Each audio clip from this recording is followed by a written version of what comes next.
Bugun rahbarlikmi yoki do'stlik mavzusida gaplashamiz. Siz oilada farzandlaringiz uchun rahbarmisiz, do'stmisiz?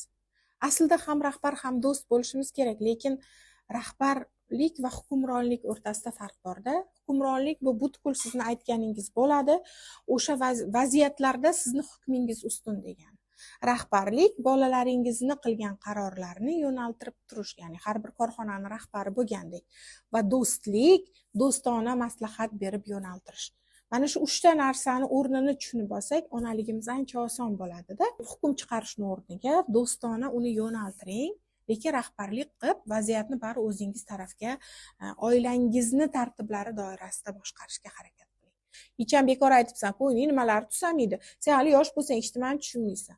Bu hukmronlik, bu katta xato bo'ladi. Bola sizdan ranjiydi, sizni uzoq deb biladi, do'st deb bilmaydi, keyin sizdan uzoqlashishni boshlaydi. Shuning uchun bu narsalarga juda katta e'tibor berish kerak. Bugun bir fikrlab ko'ring.